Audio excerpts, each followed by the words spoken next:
treaty monument in Mukilteo is plaqueless, perhaps forever. Sometimes history isn't where you think you will find it.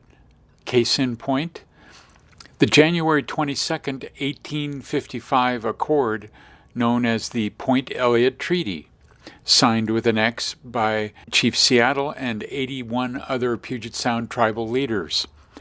While it conferred tribal sovereignty and later was judicially interpreted to protect tribal fishing rights, it also ceded countless acres of land to European newcomers and has long been considered a lordly license for settler supremacy. Nearly 90 years ago, a ceremony commemorated the treaty with a granite monument. The marker was installed at 3rd and Lincoln in downtown Mukilteo, a site thought to be near the place the treaty was signed. A Daughters of the American Revolution event on May 2, 1931, drew more than 3,000 people, including 300 Native Americans, some who were descendants of the treaty signers. To absorb the dedication's hillside milieu, I recently drove north to see the marker at its Mukilteo city block. Imagine my surprise when I reached the stone and found its plaque missing. All that remained in its rectangular frame were 3 screw holes and a washered pin. The plaque has been gone since October, when the city discovered its absence along with graffiti that covered the monument. The scrawls included an anarchist symbol, an expletive, and the phrase, "broken treaties." Staff scrubbed off the defacement, but have puzzled over the plaque's whereabouts. Jennifer Gregerson, 2-term mayor of Mukilteo, issued a statement hinting that the plaque would not be replaced. The signing location itself has an important significance in our shared history with the Northwest tribes, she said. I believe this act of vandalism can provide an opportunity to spur our community forward into a new conversation. I hope that we can find a different way to explain and acknowledge that history at this site in Mukilteo.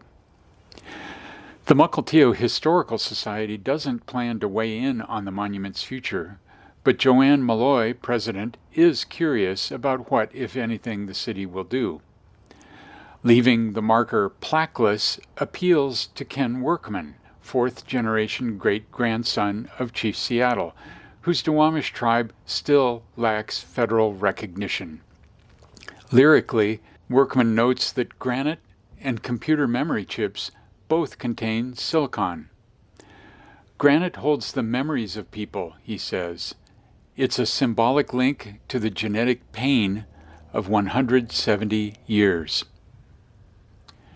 In our first then photo, the May 2, 1931 ceremony to dedicate a monument to the consequential Point Elliott Treaty on hillside Mukilteo included Governor Roland Hartley, left in suit, and University of Washington historian Edmund S. Meany, right of the monument, who wrote the plaque text and who is largely hidden by Native American headdress. In our second then photo, the event organized by the Everett-based Marcus Whitman chapter of the Daughters of the American Revolution drew more than 3,000 people, including 300 Native Americans. The chapter relinquished custody of the monument to the city of Mukilteo in 1977. In our third then photo, attendees filled much of the block at 304 Lincoln Avenue, then the site of Rose Hill High School, now a city park and home of Rose Hill Community Center. In our fourth then photo, the treaty plaque itself, before it vanished last October. The monument was listed on the National Register of Historic Places in 2004. Today, what happened to the plaque? Asks Ralph Whitmire of South Everett, who stopped recently at the monument while in town to get a haircut.